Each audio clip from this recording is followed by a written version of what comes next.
미국의 중국 관세 폭격과 중국도 질 수 없다는 태도로 맞대응하면서 그야말로 글로벌 금융시장은 2018년 10월에 트라우마에 시달리는 중이에요.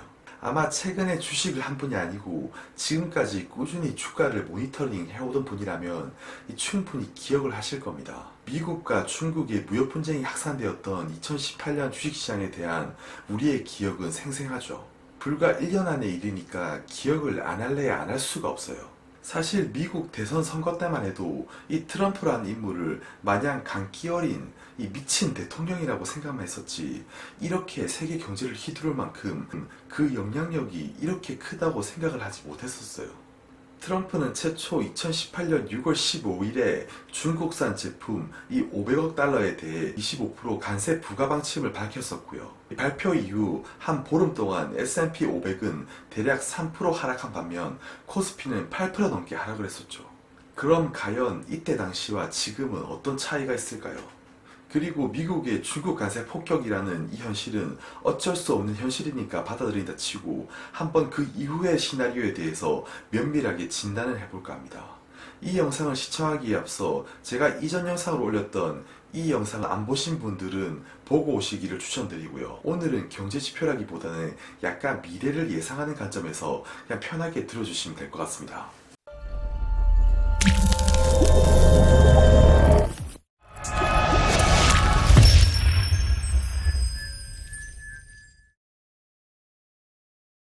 안녕하세요, 깍시 인사드립니다. 우선 영상을 시청하기에 앞서서 아직까지도 이 영상을 키고 구독이 아니신 분들은 이 구독과 좋아요 한번 꼭 부탁드리고요. 바로 본론으로 가서 이야기를 해보도록 하겠습니다. 사실 무역전쟁 초기만 해도 정말로 미국의 관세 인상이 현실화될까 했지만 실제로 그 관세 인상이 현실화되었고, 지난 10일날 중국의 류호 부총리는 미중 고위급 회담 이후에 이 미국과의 원칙적인 문제에 대해 견해차가 있으며 이에 절대로 양보할 수 없다고 밝히면서 미국이 추가 관세를 물리면 이 중국도 반드시 대응해야 한다고 했죠. 아니나 다를까 5월 14일, 6월 1일부로 이 중국도 미국을 향해 이 관세를 올리겠다고 이 선포를 했어요. 그리고 미국이 이번에 부과한 중국 수입품 관세 인상 확대는 2018년과 달리 2019년 5월 10일 이 오전 0시 1분 이후 중국에서 출발한 중국산 제품부터 적용된다는 점에서 이 선박을 통한 수출의 경우 관세 인상 효과가 발효되기까지 대략 3주에서 4주가 걸린다는 점이고, 이는 결국에 다시 말하게 되면 트럼프는 일시적으로 입으로 다시 압박을 가함과 동시에 앞으로 3주, 4주간의 시간이 남았다는 것으로 보이게 되며, 이게 결국 협상으로 마무리될지 아니면 전면전의 분쟁으로 갈지 일단 좌우하게 될 것으로 보인다는 거고요. 그렇다면 결론적으로 어떤 시나리오가 펼쳐지게 될까요? 이 미국과 중국이 어떻게든 협상에 성공하여 중국산 수입품 2천억 달러에 대한 관세 인상이 실행되지 않고 기존 관세 역시 일부 혹은 전면적으로 원상복구되는 것인데, 이런 긍정적인 시나리오는 제가 보기에 지금 양국의 관계를 고려할 때 일단 매우 낮아 보인다는 거고요.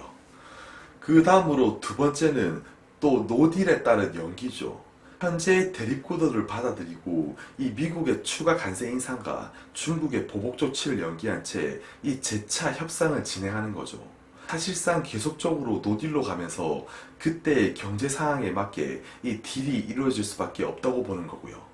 또 그 다음에 이 세 번째 경우에는 중국이 보복 조치에 현재 나서겠다고 했고, 미국이 남은 중국 수입품에 대해 25%를 전량 다 관세를 때려버리는 경우인데, 이건 미국과 중국 경제에 이 심각한 타격이 예상되어 이 확률은 낮아 보이고요. 그럼 결국에 두 번째, 사실상 서로 입으로만 싸우다가 그때의 경제 상황에 맞춰 일부 후퇴 혹은 양보를 통해 이 딜을 성사시키는 것인데, 미국이 왜 이렇게 큰 소리를 치느냐?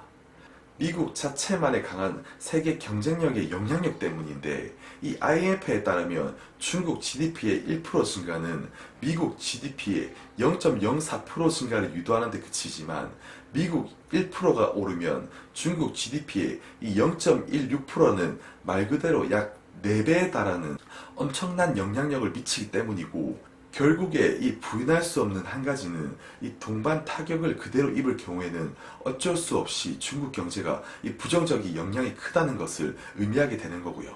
그럼 미국은 과연 어떻게 될까? 결국 미국도 타격을 입겠죠. 결국 중국에서 들어오는 품목들의 다수는 이 소비재 품목이기 때문에 이 관세 인상은 결국 미국 소비자들에게 이 전가될 수밖에 없고, 소비재 판매 가격이 인상으로 가결되면서 미국 소비는 당연히 위축될 수밖에 없고, 결국 소비약화는 이 경기 둔화를 불러올 수밖에 없다는 거예요. 근데 최근 뉴스를 보면 중국이 자신감이 대단하네요.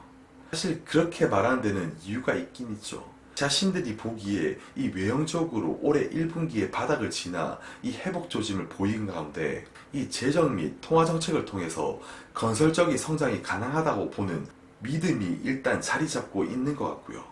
근데 이는 반대로 말하면 이 경기가 조금이라도 위축이 되면 이 강경한 태도는 결국 돌아설 수 있다고 보는 거고요. 그리고 솔직히 중국은 이런 경제 문제보다는 오히려 공산당 정부의 이 시진핑의 자존심이 더 크게 자리 잡고 있는 것으로 보입니다. 결국 미국의 트럼프는 큰 소리를 치는데 이 중국의 시진핑은 그걸 곧이곧대로 들을 이유는 없겠죠. 겉으로라도 이 자존심의 문제 때문에 이 반격하는 모양새를 갖춰야 하는 것 같습니다. 이렇든 저렇든 결국 양쪽은 일부 손실을 보면서 이 딜을 이루게 될 것이라고 보고 있고요. 다시 한번 말하지만 전면적인 이 양국 간의 관세 폭격으로는 가기 힘들어 보인다는 거고요. 트럼프가 G20 정상회의에서 이 시진핑과의 만남에서는 또 어떤 시나리오가 나올지 기대가 되는 바입니다. 참 도무지 예측이 불가능한 사람이라 뭐라 언급하기도 힘드네요. 오늘은 경제 전망보다는 그냥 머릿속에서 나오는 이 말 그대로의 감을 가지고 예측하는 거니까 그냥 편하게 들어주시면 될 것 같고요. 물론 제 관점에서 지금은 매도 시점이 아닌 것으로 판단되고 오히려 비중을 늘려야 할 시기로 보는 거고요. 이 말은 이전 영상에서도 몇 차례 언급을 했었어요. 너무 겁먹고 혹여나 이 스트레스 받는 분이 있다면 이 방망이 길게 잡으시고 들고 가시길 추천드리고요. 오늘 영상은 여기까지입니다. 끝으로 구독과 좋아요 한번 부탁드리고 또 물러가도록 할게요.